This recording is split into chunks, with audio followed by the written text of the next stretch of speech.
live in interesting times. For the headlines. The Philippine National Police, CIDG, filed criminal charges of inciting to sedition, libel, estafa, and harboring a criminal against members of the opposition led by Vice President Leni Robredo and at least 35 others in connection with the Ang Totoong Narco-list videos.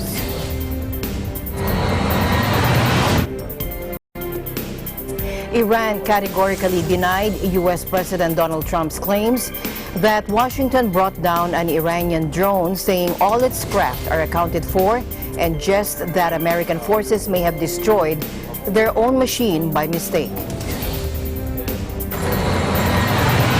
And details emerge of the horrifying blaze that ripped through a Japanese anime firm, killing dozens, including people who tried in vain to reach the roof.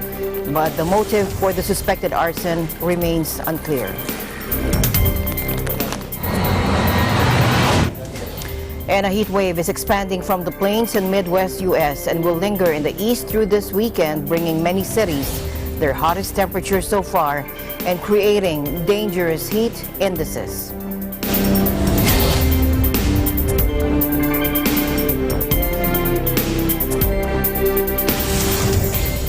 I'm Alma Angeles, wherever you're watching from around the world. Thank you very much for joining us, and now to the news.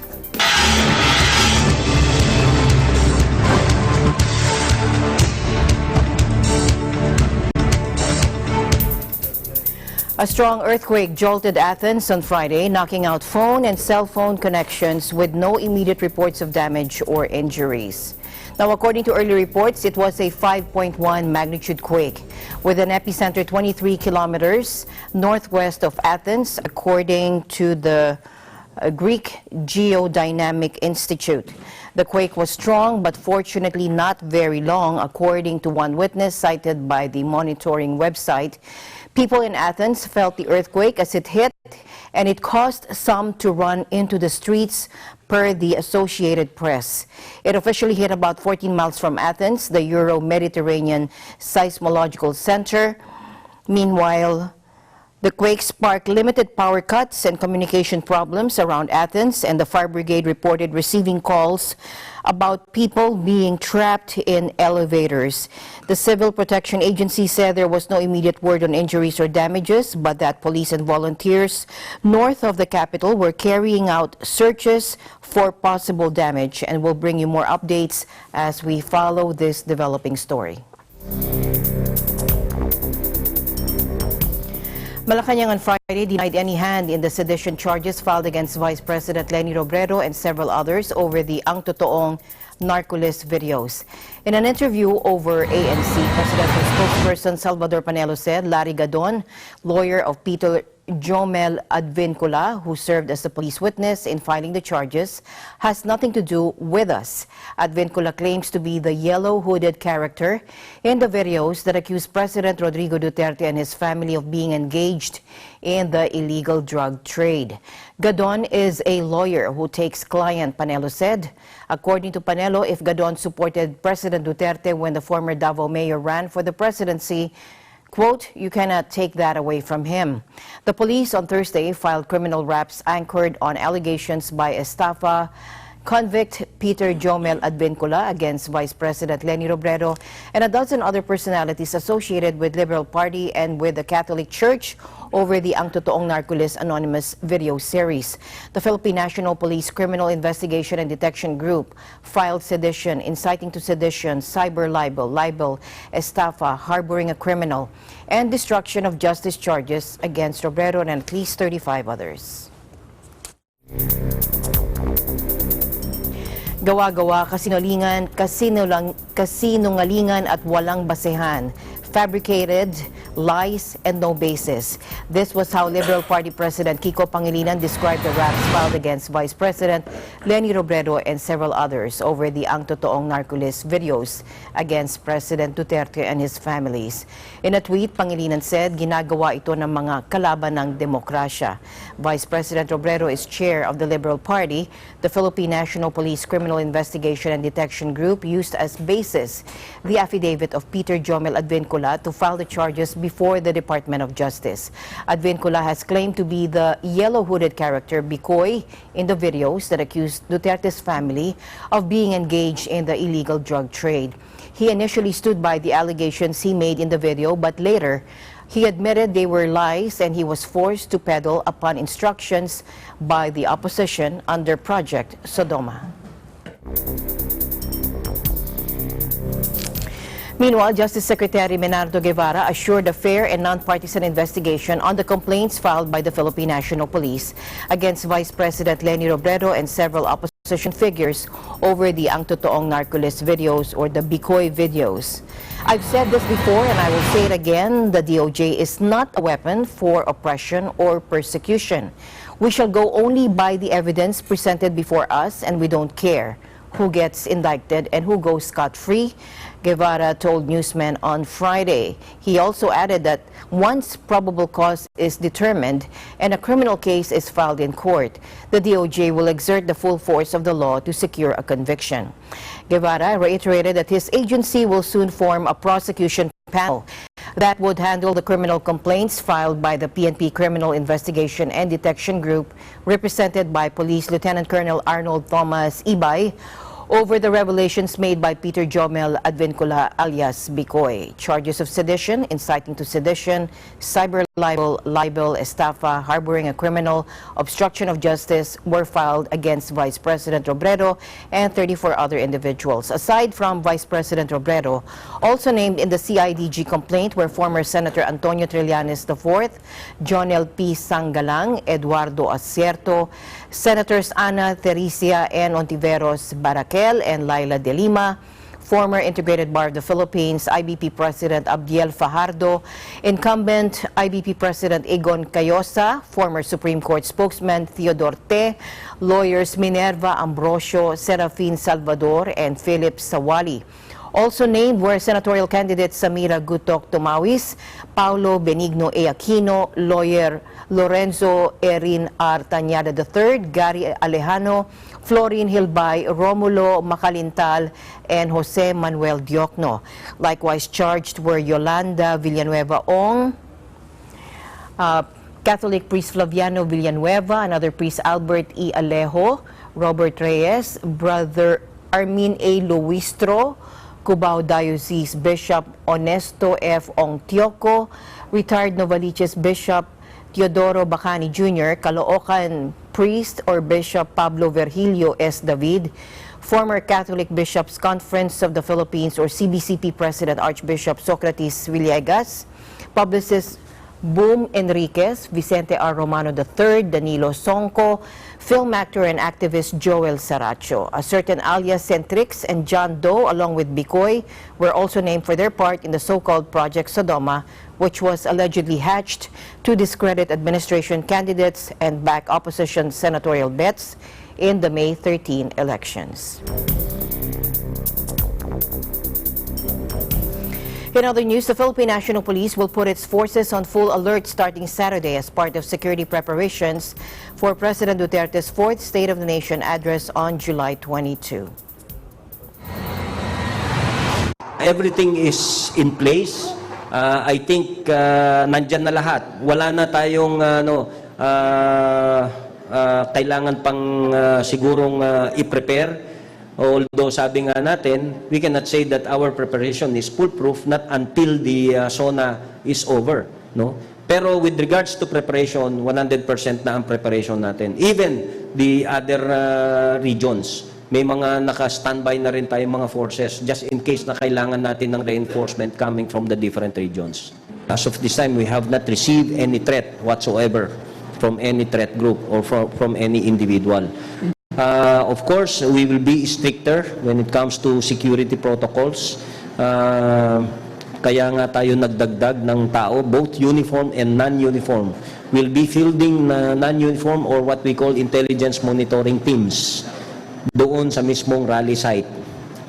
Not only for the protection of the community but also for the protection of the protesters themselves para maiwasan natin yung makasingit dito. Meanwhile, Major General Guillermo Eleazar, NCRPO chief, said the cops would be deployed at about 5 a.m. on Monday to areas where protesters would be allowed up to St. Peter Parish along Commonwealth Avenue for militant groups and at the IBP Road for the pro-administration groups for as long as these are held peacefully. He assured that they have a contingency plan in case the president decides to face the protesters after delivering his address. Eleazar said they have already coordinated with the presidential security group regarding the matter. Eleazar noted that part of the security protocol is to jam cellular signals. At least 15,000 protesters are expected to hold rallies, but Eleazar said he had already met with their leaders to set guidelines to prevent violent confrontations. Part of the discussion was Eleazar's appeal for the protest organizers to ask their members not to carry bags and wear jackets as a preventive security measure. To other news now, details emerged Friday of a horrifying inferno that tore through a Japanese animation firm and killed dozens, with people jumping out of the three-story building and others trapped in a staircase unable to escape. Eyewitnesses described a fire that was like looking at hell after a man apparently doused the production company office in the city of Kyoto with flammable liquid and set it alight. Experts and firefighters said the blaze would have raged uncontrollably throughout the structure almost instantly, leaving the dozens of people inside with almost no chance of escape. That was borne out by the grim toll, 33 dead with dozens more injured, including several in critical condition. The attack appeared to be among the worst violent crimes in decades in Japan, which has a famously low crime rate. It sparked an outpouring of grief in Japan and beyond, as fans of the country's famed anime industry expressed horror at the enormous loss. On Friday morning, people were arriving at the charred Kyoto Animation Building to lay flowers and pay their respects.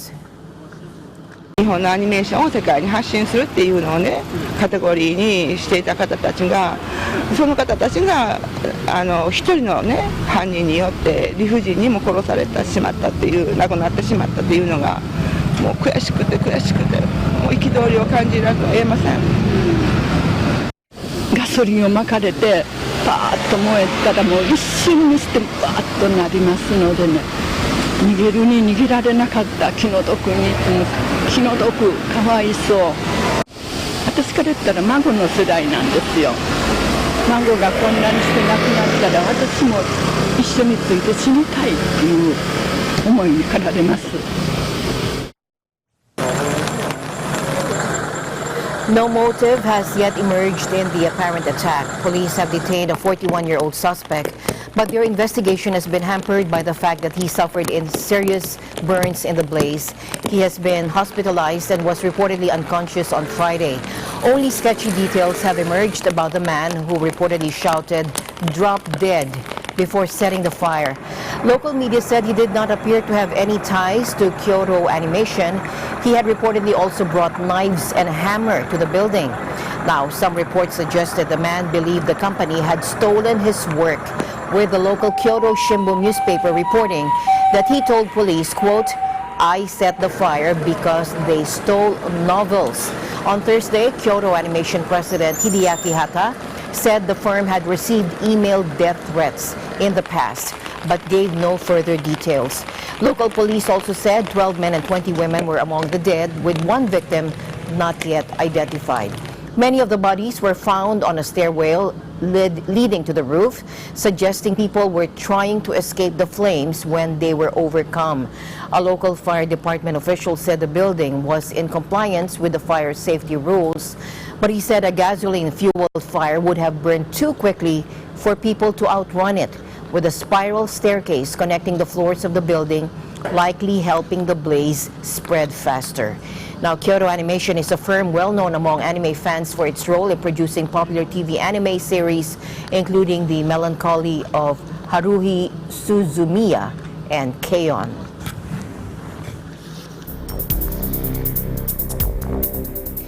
Tensions in the Gulf region mounted Friday as Washington said an Iranian drone was destroyed after threatening an American naval vessel at the entrance of the Strait of Hormuz.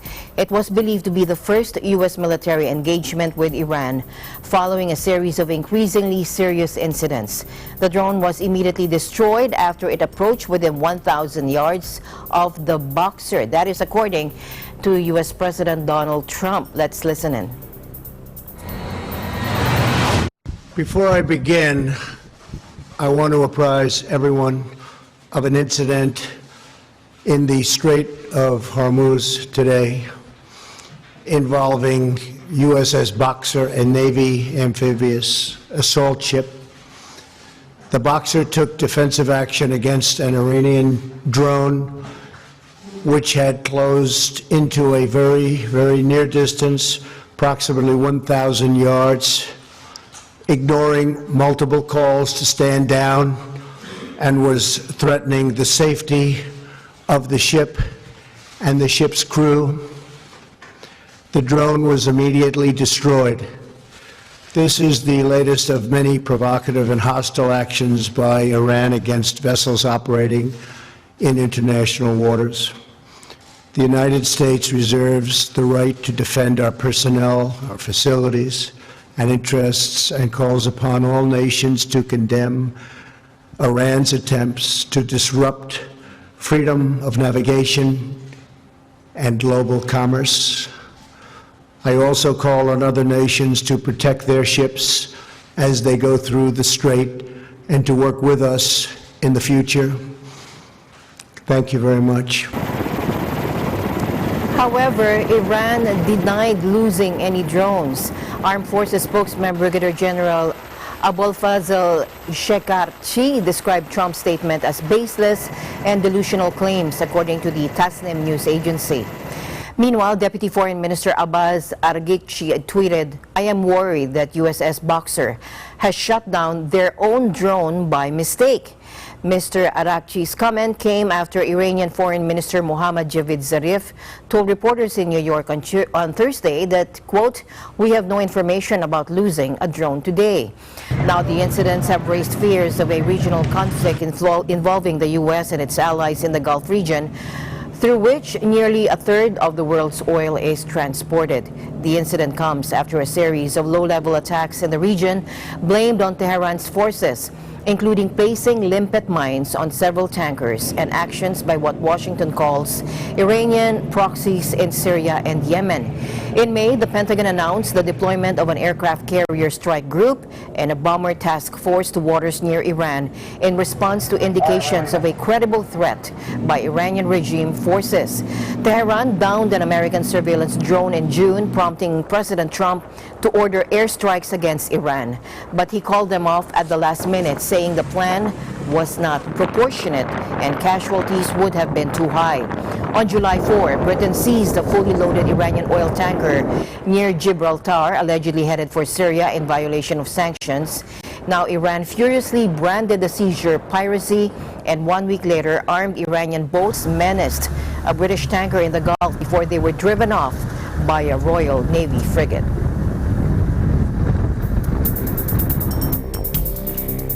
In other news, Democratic Congresswoman Ilhan Omar branded President Trump a fascist as the president sought to distance himself from mocking chants of "send her back" directed at the Somali-born lawmaker by his supporters. Chants of "send her back" broke out at President Trump's Make America Great Again rally in Greenville, North Carolina on Wednesday night when he attacked Omar and 3 other ethnic minority Democratic congresswomen known as the Squad. Let's listen in. Omar has a history of launching vicious anti-Semitic screeds.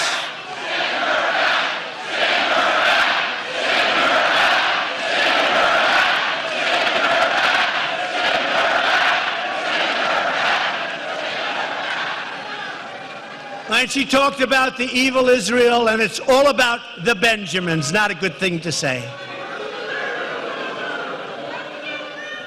So that's Omar.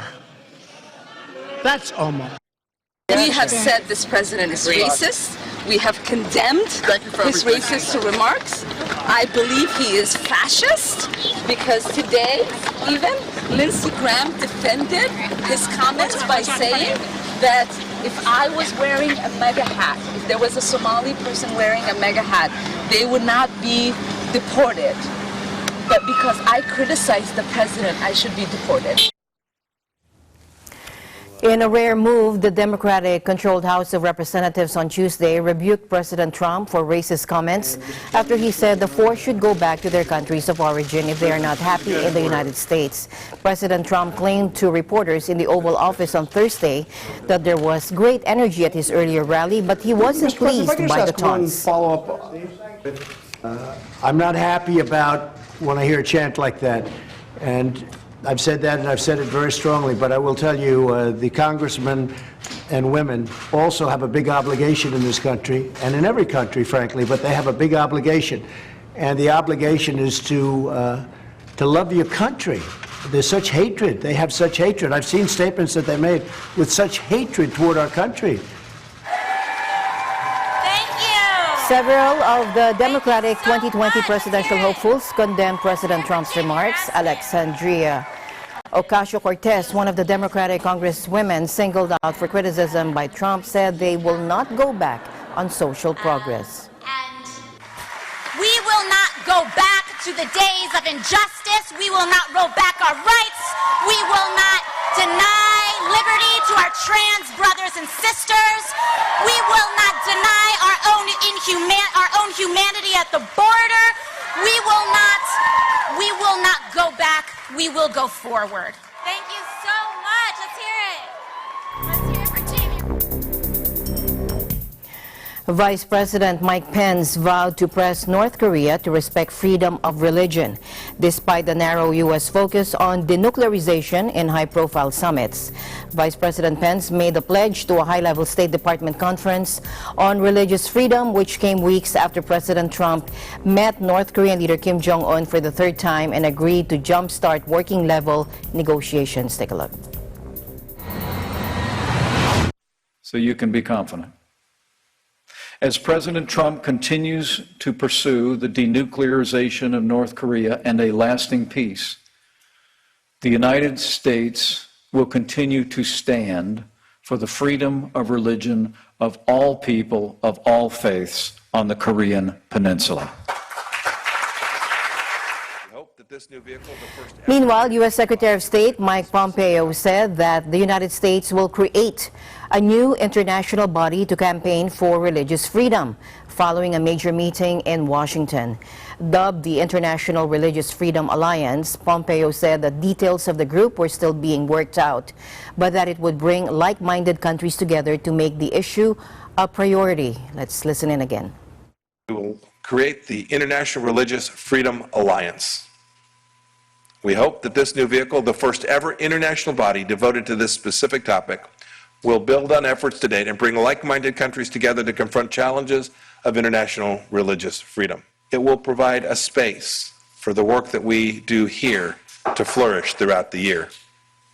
And, importantly, it will defend the unalienable rights for all human beings to believe or not to believe, whatever it is they choose. The three-day gathering at the State Department, which is being held for the second straight year, is bringing together dozens of countries and hundreds of activists to promote religious freedom. Religious freedom has been one of the few human rights causes that has energized President Trump's administration, which counts on support from an evangelical base. Meanwhile, China urged the U.S. to stop using religious issues to interfere in China internal affairs, a day after U.S. President Donald Trump met with a group of people supposedly persecuted for their religious belief. Among them, a Uyghur Muslim, a Tibetan Buddhist, a Falun Gong practitioner, and a non-Muslim from China. The Chinese Ministry of Foreign Affairs said that the case of Australian novelist Yang Hengjun, detained in China earlier this year, is still in investigation process. Take a look.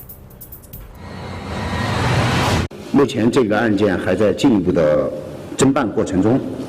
我可以告诉你的是，中国国家安全机关严格依法办案，并且充分的保障了洋军的合法权利。到目前为止，我没有进一步情况可以向你提供。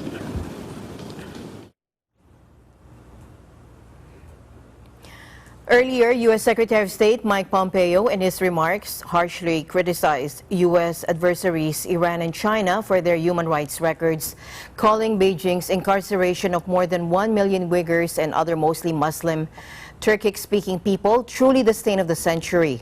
Uyghur activists say that China has sought to indoctrinate peaceful Muslims, forcing them to eat pork, among other actions that are sinful in Islam. Now, China described the camps as vocational training and said it is trying to root out extremism. In other news, thousands of Sudanese demonstrators converged Thursday on a prominent square in Khartoum in a march to honor comrades killed in the months-long protest movement that has rocked the country. The marches were held in response to calls from a key protest group. The rallies are a tribute to those honorable martyrs of the December Revolution, according to Sudanese Professionals Association in a statement. A doctors' committee linked to the protest movement said at a press conference late Thursday that 246 people had been killed since December 19, when protests first erupted, including 127 people on June 3 alone. Another 1,353 people have been wounded since the protest broke out, it added.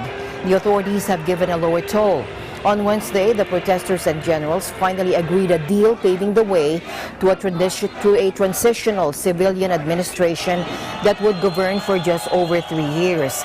But talks are set to continue Friday as the two sides push to resolve remaining issues, including whether to grant immunity to generals for violence against protesters. Now, protesters say the talks were called off.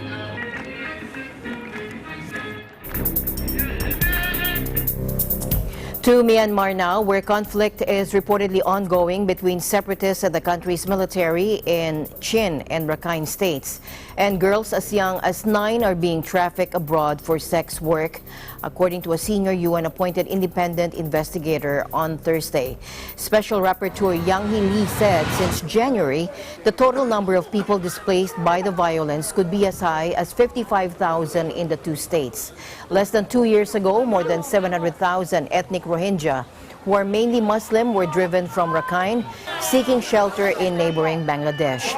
In comments that followed her official visit to Thailand and Malaysia, Ms. Lee said that she had been distressed to hear reports that very young girls and women have been trafficked from northern Myanmar to neighboring countries for sex work. Years of conflict in northern Shan and Kachin have left families financially desperate, making women and girls vulnerable to abuse, according to the rights expert. Before urging the Association of Southeast Asian Nations, or ASEAN, to prioritize human rights in Myanmar and to encourage the country's authorities to do the same. Some 1.5 million Myanmar refugees now shelter in neighboring countries, according to Ms. Lee, who said that in addition to people trafficking and smuggling, the drug trade was a further example of deepening concerns.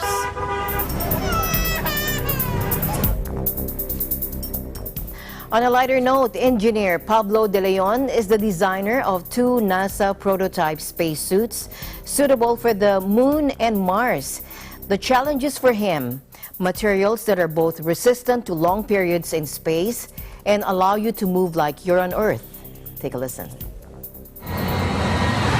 Well, the orbital suits that are being used now in the International Space Station are very different because you don't need to walk any place in zero-G.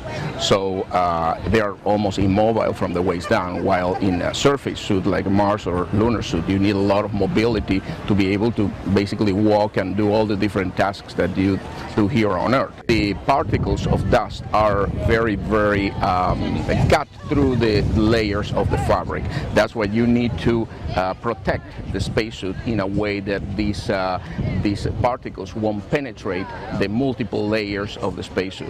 A spacesuit of today to go to the Moon or to Mars will be very, very different to the ones that were used in Apollo, because in Apollo they were designed to spend just a few hours on the surface of the Moon, while the new generation suits will be able to stay for long periods on those places. Apollo suits had zippers through the back where the astronaut can don it. So the zipper, being metal elements, was a major source of potential failure and catastrophic failure for the astronauts, because you'll have a explosive decompression, right? So trying to avoid zippers will be a good idea for the next generation of spacesuits.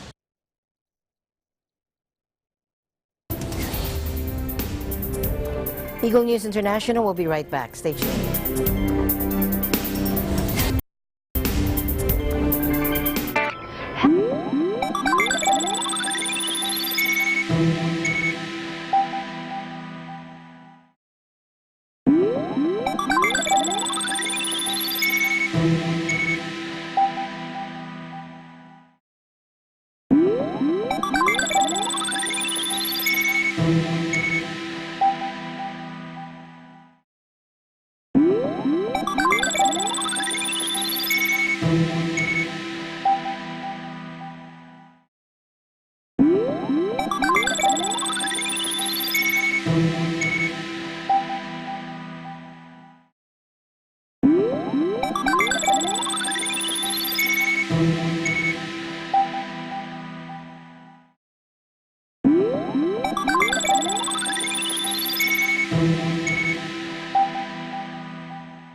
ng gabi.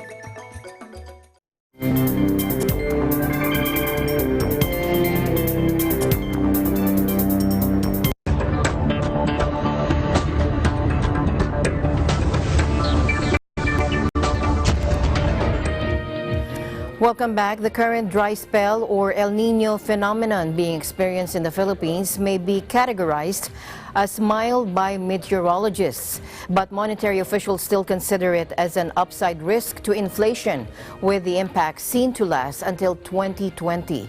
Citing Pagasa's main outlook based on its heat map, Bangko Sentral ng Pilipinas or BSP Monetary Policy Subsector Officer in Charge, Dennis Lapid, in an interview on Friday said August would be about normal in terms of the volume of rainfall situation, while it will be below normal from September to November. Lapid said the Department of Agriculture is penciling in about 8 billion pesos worth of crop losses this year because of the dry spell. He also said BSP officials have incorporated this figure on their inflation assessment, but he said that the risk that we're looking at is it could extend into 2020. He also said, quote, "So you have much drier period in the early part of 2020 and heading into the summer months, and that could also impact on the 2020 inflation rate." Lapid clarified that while they consider the dry spell as among the upside risks to the domestic rate of price increases, he said, quote, "We don't see it as a huge risk given that this is a mild episode." Lapid also said the situation is expected to be better this time around because the government has liberalized rice importation.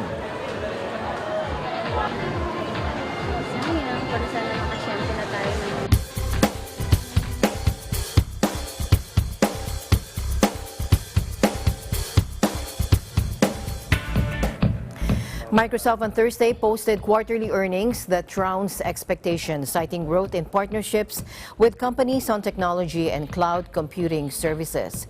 The U.S. technology titan, shifting in recent years to business services from consumer tech, reported its net income rose 49% to $13.2 billion on revenue that was up 12% to $33.7 billion. Microsoft's profit in the fiscal fourth quarter that ended June 30 was held at $2.6 billion tax benefit, according to the company.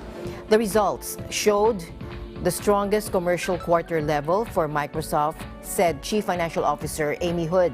Chief Executive Satya Nadella, meanwhile, said the results closed out a record fiscal year for the tech giant, which has the largest market value of any company at more than $1 trillion. Microsoft reported growth across all its businesses, except all IT businesses except Xbox gaming unit, where revenue declined 10%.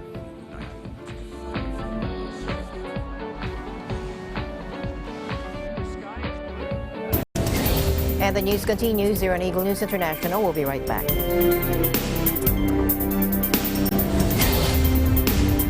Huli na MTR.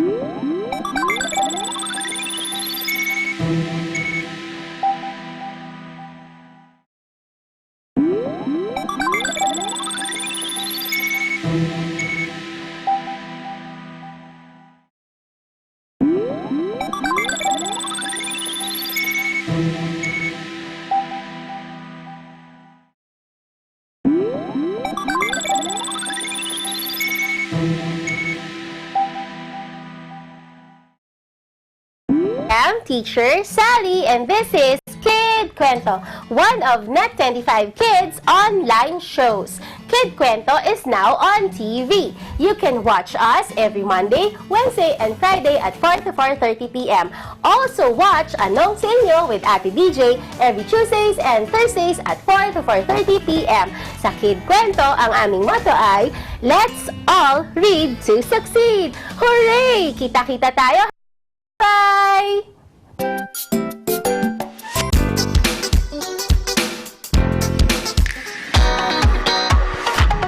We'll show you famous tourist destinations, food, and bonding moments with family and friends.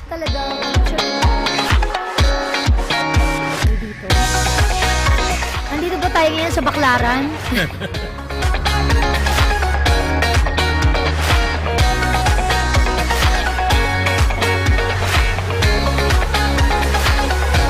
Murano.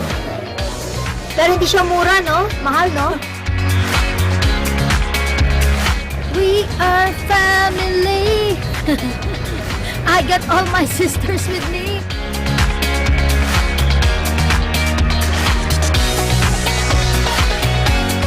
Kaya ganito ni sa Las Casas. Las Casas Bataan. Pretty cool. Pretty cool. All this and more, dito lang sa programang punong-puno ng pagmamahal. We'll give you another inspiring, unforgettable, bonding moments.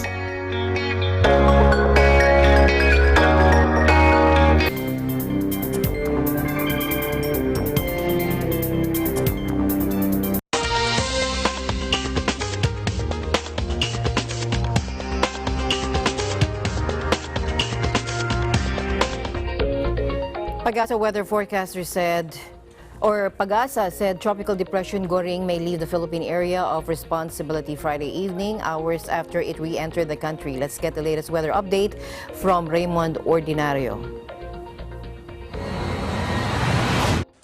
Magandang hapon nga at para sa magiging lagay ng panahon ngayong araw ng Biyernes, July 19, 2019, makikita natin dito sa ating satellite imagery nga na may mga kaulapan pa rin tayo dito sa kanlurang bahagi ng Luzon, kasama na rin itong Cagayan area, dahil pa rin yan doon sa habagat na nahahatakan ng Bagyong Goring at ng Bagyong Falcon na nasa labas na nga ng ating Philippine Area of Responsibility. Kaya nga habagat pa rin na nakakapekto nga dito sa Luzon area. At ang update nga natin dito sa binabantayan natin si Bagyong Goring, as of 4 p.m. nga, ito ay tinatayang nasa layong 380 kilometers north-northeast yan ng Basco, Batanes at may taglay pa rito ang hangin na aabot nga ng 45 kilometers per hour malapit sa gitna at may pagbugso na pwedeng umabot ng 60 kilometers per hour. Ito ngay kumikilos ng mabilis na pa-northeast sa bilis nga na 30 kilometers per hour. Dahil nga sa ganitong bilis niya, inaasahan nga natin na ngayong gabi ay lalabas na nga ng Philippine Area of Responsibility ang nasabing bagyo at posible na nga tayo mag-issue ng ating huling warning para sa nasabing bagyo. At dahil pa nga rin sa kanyang lokasyon dito, nakataas ngayon ang babala ng bagyo bilang isa dito sa may Batanes Group of Islands. At dahil nga nasa extreme northern Luzon lamang itong nasabing bagyo, Pero ang epekto na lamang niya ay nandito na lamang sa may Batanes at dito nga sa may Luzon area, inaasahan nga natin na magkakaroon pa rin tayo ng mga maulan na panahon dahil nga pa rin sa epekto ng habagat. At ito nga magiging lagay ng panahon natin para bukas dito nga sa buong Luzon dahil nga sa paglayo nga ng bagyo, inaasahan nga natin na nagkakaroon na tayo ng generally improved weather condition, especially doon sa mga area nga na nahagip na itong bagyong Falcon at na itong kabubuo pala ng bagyong Goring, ay magkakaroon na nga tayo ng generally fair weather o particularly to cloudy skies na lamang inaasahan, maliban na lamang sa mga isolated rain showers or thunderstorm, lalo na sa dakong hapon o gabi. Especially nga dito sa western side natin, kasi inaasahan nga natin na magkakaroon pa rin yan ng mga pag-ulan, dala pa rin ng habagat dito sa may part na to, dahil nga medyo basa pa rin, so mas mataas ang chance na magkakaroon nga ng mga thunderstorm. Dahil nga sa epekto pa rin itong ating habagat, moderate to rough o katamtaman hanggang sa maalo na karagatan pa rin ang inaasahan natin. At dito nga ngayon, meron pa rin tayong nakataas na gale warning over the coast of Ilocos Norte, Ilocos Sur, La Union, Pangasinan, Zambales, Bataan, dyan nga sa Babuyan at Calayan Group of Islands at sa northern coast of Cagayan. Kaya patuloy pa rin natin pinapayuhan ang ating mga kababayan nga sa mga nabanggit na lugar na wag munang pumalao dahil nga may inaasahan pa rin tayong mga malalaking pag-alon na pwede nga umabot na hanggang 4.5 meters. At para naman sa 3 days weather outlook natin dito sa Metro Manila, pagdating nga ng Sunday hanggang Tuesday, wala na tayong inaasahan na mga tuloy-tuloy na pag-ulan dahil sa habagat, maliban lamang sa mga afternoon thunderstorms nga. So nakikita natin within the next 3 days na malaki nga ang tsansa na magkakaroon natin ng mga afternoon thunderstorm, ngunit magiging mainit naman pagdating ng umaga hanggang tanghali. Agwat nga ng temperatura natin ay maglalaro mula 26 hanggang 33 degrees Celsius. So ganito na ang inaasahan natin panahon nga pagdating ng Lunes sa State of the Nation address nga ng ating Pangulo, ay magkakaroon pa rin tayo ng mainit na panahon sa tanghali at malaki nga ang tsansa ng pagkakaroon natin ng mga afternoon thunderstorm. In between na yan ng 3 to, magsisimula nga ng alas 2 ng hapon hanggang maggabi nga ay meron tayong inaasahang mga pag-ulan. Kaya iba yung pag-iingat pa rin ng ating pinapayo sa ating mga kababayan, especially nga doon sa mga lalahok nga, sa mga pagkilos dahil nga sa paparating na SONA ng ating Pangulo. At para naman dito sa mga kababayan natin sa Baguio City, inaasahan pa rin natin nga na magkakaroon pa rin tayo ng pangkalatang maliwanag sa panahon at meron na tayong mga afternoon thunderstorms nga dahil katatapos pala ng habagat, mas malaki nga ang tsansa dahil basa pa rin ang ating atmosphere, madali itong mag-produce nga ng mga afternoon thunderstorm. Agwat nga ng temperatura sa Baguio City, pinakamainit sa 26 degrees Celsius sa tanghali at dito naman sa Baguio City ang pinakamalamig ay 16 degrees Celsius. At para naman sa mga kababayan natin dyan sa Legazpi, tulad nga na nabanggit natin, wala naman na tayong inaasahan na anumang sama ng panahon sa mga susunod na araw. After na nga ng bagyong Falcon at bagyong Goring, ay wala naman na tayong inaasahan na bagyo within the next 3 to 5 days. Kaya nga ang Legazpi City, inaasahan natin magkakaroon na ng maaliwalas sa panahon at maliban naman sa mga isolated afternoon thunderstorm, agwat nga ng temperatura ay maglalaro mula 25 hanggang 33 degrees Celsius. At sa mga kababayan naman natin sa Metro Cebu, patuloy pa rin lang mararanasan ang pangkalahatang maaliwalas sa panahon. Meron na nga tayong mga dagliang pag-ulan, dala pa rin yan ng mga afternoon thunderstorms. Agwat ng temperatura nga ay mula 25 hanggang 33 degrees Celsius. At dyan naman sa mga kababayan natin sa Metro Davao, ganun pa rin. Pangkalahatang maaliwalas, so wala naman tayong ine-expect nga na malaking weather system na pwede makaapekto nga dito sa atin in the coming 3 days, kaya wala tayong inaasahan na mga malalakas o tuloy-tuloy na malalakas sa pag-ulan, maliban naman sa thunderstorm. Pag may thunderstorm nga tayo, magkakaroon pa rin tayo ng malakas na ulan, ngunit hindi nga ito magtatagal, kaya inaasahan lang natin na magkakaroon lang tayo ng mga dagliang pag-ulan. Pero after that, is magbabalik naman tayo sa maaliwalas sa panahon. Agwat nga ng temperatura ay maglalaro mula 25 hanggang 34 degrees Celsius. At ang araw nga dito sa Kamaynilan ay lumubog ng 6:29 ng hapon at muling sisikat yan bukas ng 5:34 ng umaga. At yan ang latest mula rito sa Weather Forecasting Center ng Pag-asa, Raymond Ordinario nag-uulat. A potentially deadly combination of heat, humidity, and stagnant polluted air has engulfed more than half of the lower 48 United States, with air temperatures climbing toward 100 from the plains to the Midwest, Mississippi River Valley, and eastward to the heavily populated Boston, to Washington. The National Weather Service said a widespread and dangerous heat wave is building in the central and eastern U.S. Heat advisories and warnings affect 154 million Americans. The National Weather Service has issued excessive heat warnings, watches, and heat advisories in the Plains, Midwest, and much of the East to warn residents of the dangerously hot conditions over the next few days. Excessive heat warnings are issued when afternoon heat indices are expected to be dangerous, if not deadly, for those with prolonged exposure to the heat. Overnight temperatures may not drop far enough to bring relief from the heat, particularly in larger cities, which tend to hold in heat more than rural areas. The trigger for this heat wave is a sprawling, strong high-pressure area, also known as a heat dome, building across the U.S.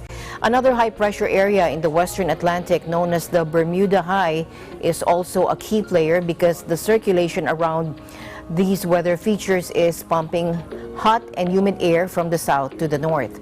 Hurricane Barry's remnants also have added to the misery by bringing a surge of swamp-like tropical moisture that has blanketed the heat wave zone.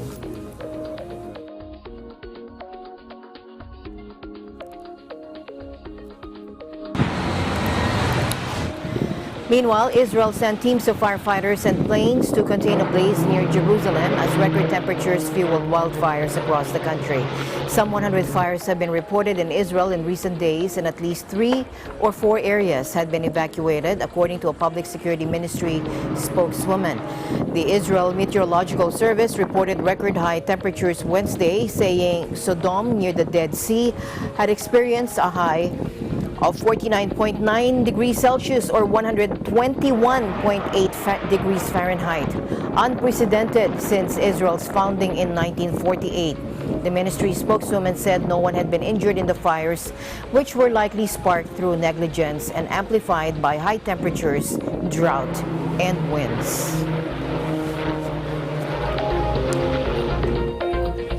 To Indonesia now, Bali is rolling out a ban on plastic straws and bags to rid the holiday island of waste as the country scales up efforts to tackle its trash problem.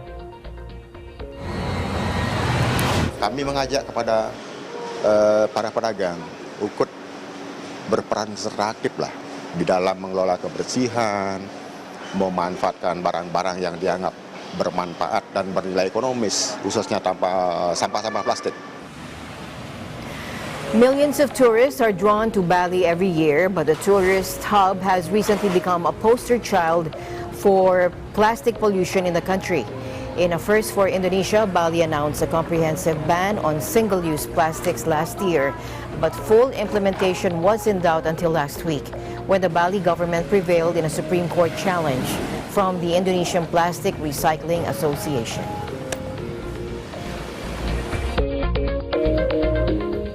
Meanwhile, acting to curb plastic pollution in the Philippines, Senator Cynthia Villar is prioritizing a law that will ban single-use plastics.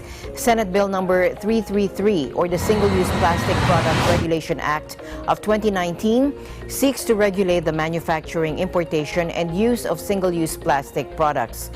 Villar, who is expected to stay on as chairperson of the Committee on Environment and Natural Resources in the 18th Congress, said the enactment of the bill is urgent in the face of a study showing the Philippines as the world's third largest producer of plastic waste that end up in the oceans. Under the bill, the issuance of the single-use plastics by food establishments, stores, markets, and retailers will be prohibited. Consumers will also be diverted to use reusable materials, and manufacturers will be mandated to collect, recycle, and dispose of single-use plastics manufactured and/or in circulation in the general market. Importation of single-use plastics will no longer be allowed. Violation for business enterprises, micro, small, and medium enterprises will have penalties ranging from a fine of 10,000 to 100,000 pesos and suspension or revocation of business permit. For VAT-registered enterprises, establishments, and store, and for all plastic manufacturers found violating this act, will have penalties ranging from a fine of 100,000 pesos to 1 million pesos and suspension or revocation of business permit. The bill bill also creates a special fund for single-use plastic regulation composed of collected tariffs, levies, and fees. Among others, the fund will be used for the establishment of recycling centers and assistance and incentives for manufacturers and community-based initiatives for the reduction of single-use plastics, as well as for non-government and civil society organizations promoting proper solid waste management.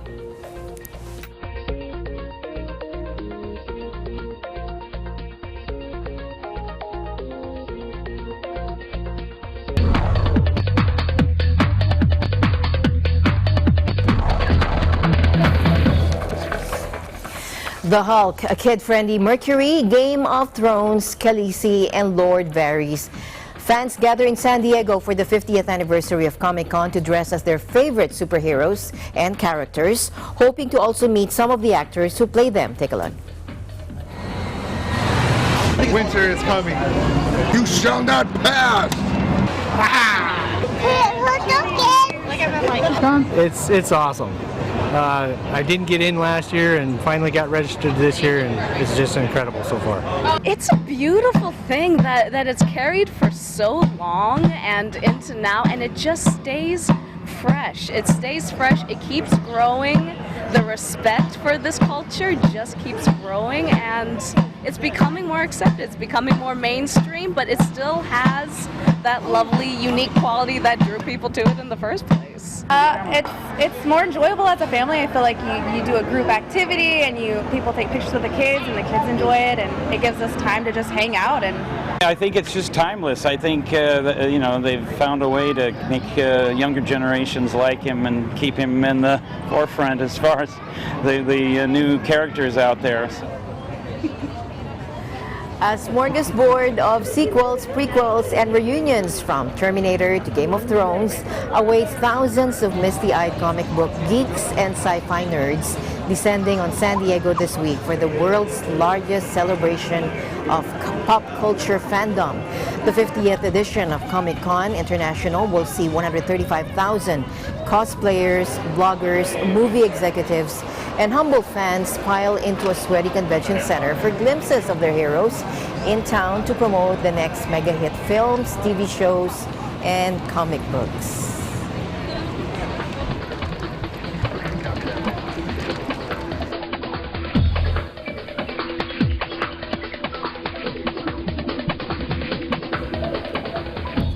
Meanwhile, Tom Cruise swooped into San Diego Comic-Con on Thursday to unveil the world's first trailer for Top Gun: Maverick, which he described as a love letter to aviation. Take a look. The Hollywood A-lister arrived unannounced in the pop culture gatherings cavernous Hall H. This, along with footage of the long-awaited sequel to the 1986 smash action film that made him a household name.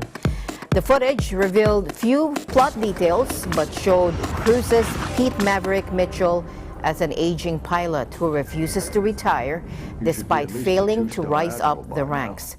Swooping shots of fighter jets launching off aircraft carriers were all real and the result of working closely with U.S. Navy officials, according to Tom Cruise. He said, "I really wanted to give you all an experience of what it is to be inside that aircraft. It's a love letter to aviation," Cruise said. The trailer also showed Cruise racing a motorcycle in his iconic leather jacket and singing with friends in a bar. The original Top Gun received mixed reviews but was a huge commercial hit. It was the top-grossing film stateside in 1986, raking in $356.8 million globally. Directed by Tony Scott, Cruise played a hotshot U.S. Navy pilot who has a dangerous and reckless flying style. He struggles to balance life, responsibility, and a love affair while competing at the Navy's fighter weapons school. The blockbuster was based on a real training program that was known as Top Gun and based at San Diego's former Naval Air Station Miramar. The film catapulted Cruise to the ranks of Hollywood's elite and has since become something of a cult classic. Now, the studly cast, catchy pop soundtrack, and high-powered aerial sequences both entertained moviegoers and fueled interest in the military. Navy recruiting officials reportedly saw a dramatic uptick in inquiries from would-be flyboys following the film's release, with military recruiters in some cities setting up tables outside cinemas. A sequel has been hinted at for years.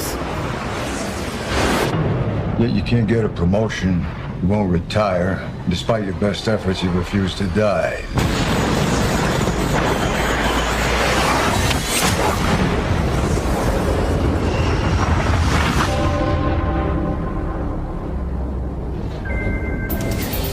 And that's it for tonight's broadcast. For everyone here on Eagle News International, I'm Alma Angeles, always one with 25. Good night.